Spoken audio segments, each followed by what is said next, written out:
महाभारत युद्ध में विजय प्राप्त करने के बाद पांडवों ने 36 वर्षों तक हस्तिनापुर पर राज किया। उसके पश्चात कई प्रकार की भयानक अपशकुन घटनाएं घटने लगी।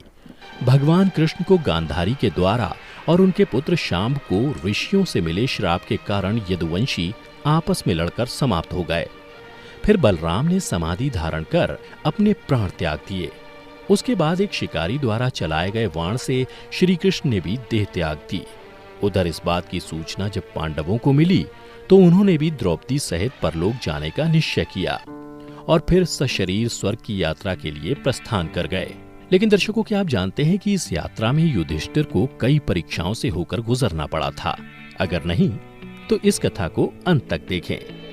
दर्शकों, आपको बता दूं कि स्वर्ग की यात्रा पर निकलने से पहले युधिष्ठिर ने युयुत्सु को बुलाकर उससे संपूर्ण राज्य की देखभाल का भार सौंप दिया और अभिमन्यु के पुत्र परीक्षित का राज्याभिषेक कर दिया। इसके बाद पांडवों व द्रौपदी ने साधुओं के वस्त्र धारण किए और स्वर्ग जाने के लिए निकल पड़े। परंतु हस्तिनापुर से निकलने के बाद रास्ते में पांडवों के साथ एक कुत्ता भी उनके पीछे पीछे चलने लगा। यह देख अर्जुन, भीम, नकुल और सहदेव को बड़ा ही आश्चर्य हुआ। तब युधिष्ठिर ने उन्हें बताया कि यह मेरा स्वामी भक्त कुत्ता है। फिर पांचों पांडव द्रौपदी सहित अनेक तीर्थों, नदियों व समुद्रों की यात्रा करते करते आगे बढ़ने लगे।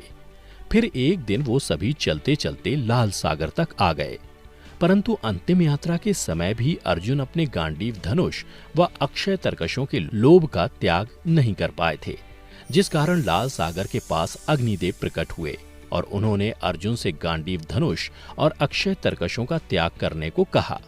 तब अर्जुन को ना चाहते हुए भी इन दोनों का त्याग करना पड़ा। फिर पांडवों ने पृथ्वी की परिक्रमा पूरी करने की इच्छा से उत्तर दिशा की ओर यात्रा आरंभ की।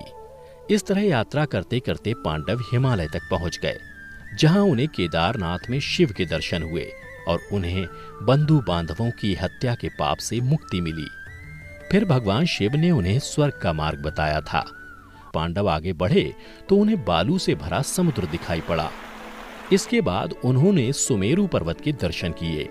फिर वे सभी सशरीर स्वर्ग की ओर बढ़ने लगे।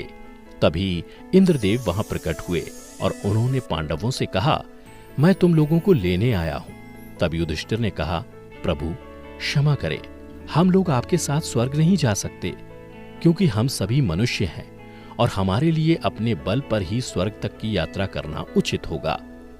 युधिष्ठिर के मुख से ऐसी बातें सुनकर देवराज इंद्र प्रसन्न हुए और वहां से चले गए। उसके बाद पांचों पांडव, द्रौपदी तथा वह कुत्ता तेजी से आगे बढ़ रहे थे। तभी द्रौपदी लड़खड़ाकर गिर गईं।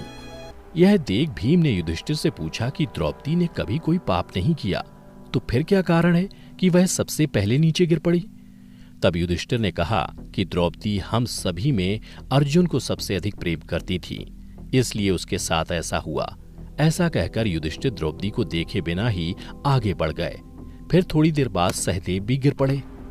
तभी भीम ने पुनः युधिष्ठिर से सहदेव के गिरने का कारण पूछा तो युधिष्ठिर ने बताया कि सहदेव किसी को अपने जैसा विद्वान नहीं समझता था, इसी दोष के कारण इसे आज गिरना पड़ा। इसी तरह कुछ देर बाद नकुल भी गिर पड़े। फिर भीम के पूछने पर युधिष्ठिर ने बताया कि नकुल को अपने रूप पर बहुत अभिमान था, इसलिए आज इसकी यह गति हुई। उसके थोड़ी देर बाद अर्जुन भी गिर पड़े। यह देख युधिष्ठिर ने भीमसेन को बताया कि अर्जुन को अपने पराक्रम पर अभिमान था। अर्जुन का मानना था कि वह एक ही दिन में शत्रुओं का नाश कर देगा, लेकिन वह ऐसा कभी कर नहीं पाया और इसी अभिमान के कारण ही अर्जुन की आज यह हालत हुई है। ऐसा कहकर युधिष्ठिर आगे बढ़ गए। उसके बाद थोड़ी आगे चलने पर भीम भी गिर गए। जब भीम ने युधिष्ठिर से इसका कारण पूछा तो उन्होंने बताया कि तुम खाते बहुत थे और अपने बल का झूठा प्रदर्शन करते थे, इसलिए तुम्हें आज भूमि पर गिरना पड़ा। यह कहकर युधिष्ठिर आगे चल दिए। अब केवल वह स्वामी भक्त कुत्ता ही उनके साथ चल रहा था। थोड़ी देर चलने के बाद युधिष्ठिर कुत्ते के साथ स्वर्ग के प्रवेश द्वार पर पहुंचे, जहां धर्मराज ने उन्हें ये कहते हुए रोक लिया कि युधिष्ठिर तुम्हारे साथ यह कुत्ता स्वर्ग में प्रवेश नहीं कर सकता है। धर्मराज की बात सुनकर युधिष्ठिर ने कहा कि यह कुत्ता मेरा परम भक्त है, इसलिए इसे भी मेरे साथ स्वर्ग जाने की आज्ञा दीजिए। लेकिन उन्होंने ऐसा करने से मना कर दिया। परंतु जब काफी देर तक समझाने पर भी युधिष्ठिर कुत्ते के बिना स्वर्ग जाने के लिए नहीं माने, तो कुत्ते के रूप में यमराज अपने वास्तविक रूप में आ गए। दर्शकों, आपको बता दूं कि युधिष्ठिर जिस कुत्ते को पूरे रास्ते अपना स्वामी भक्त कुत्ता समझ रहे थे, वास्तव में वह कुत्ता मृत्यु के देवता यमराज थे।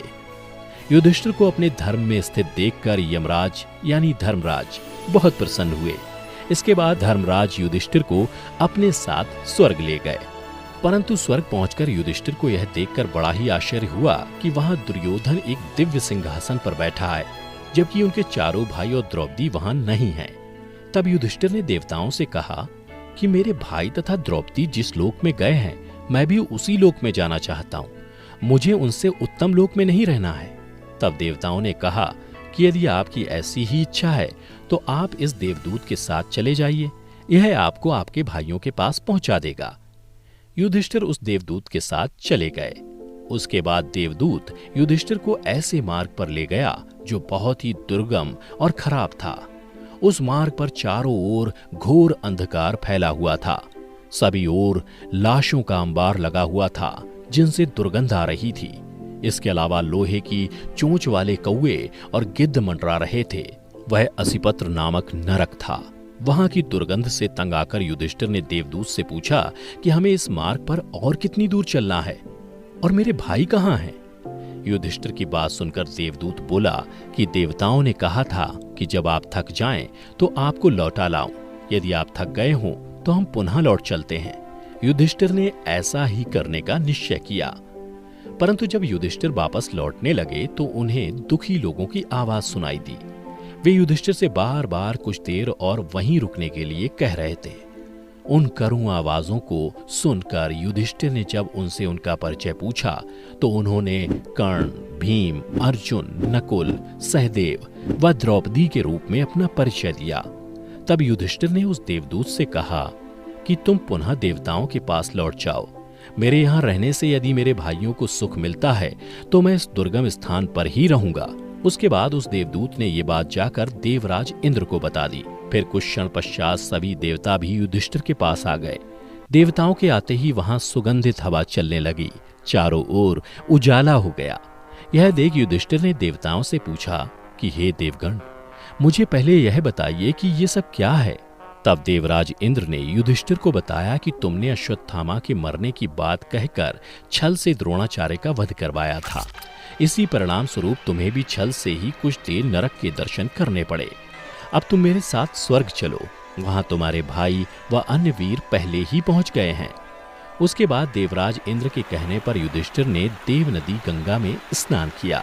स्नान करते ही उन्होंने मानव शरीर त्याग करके दिव्य शरीर धारण कर लिया। इसके बाद बहुत से महर्षि उनकी स्तुति करते हुए उन्हें उस स्थान पर ले गए जहां उनके चारों भाई आनंद पूर्वक विराजमान थे। फिर वहां युधिष्ठिर ने भगवान श्री कृष्ण के दर्शन किए। फिर उन्होंने देखा कि अर्जुन उनकी सेवा कर रहे थे। युधिष्ठिर को आया देख श्री कृष्ण व अर्जुन ने उनका स्वागत किया।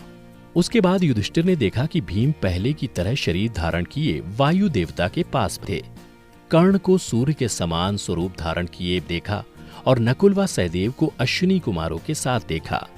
फिर देवराज इंद्र ने युधिष्ठिर को बताया कि ये जो साक्षात भगवती लक्ष्मी दिखाई दे रही हैं, इनके अंश से ही द्रौपदी का जन्म हुआ था।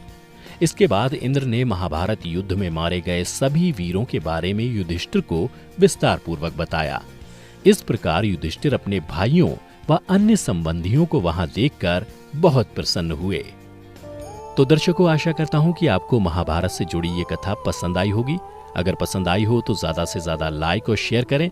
साथ ही ऐसे ही आध्यात्मिक और पौराणिक कथाओं के लिए अभी हमारे चैनल को सब्सक्राइब कर लें। अगर आप हमारा ये वीडियो फेसबुक पर देख रहे हैं तो पेज को अवश्य लाइक करें। आज की वीडियो में इतना ही। अब हमें दें इजाजत। आपका बहुत बहुत शुक्रिया। बहुत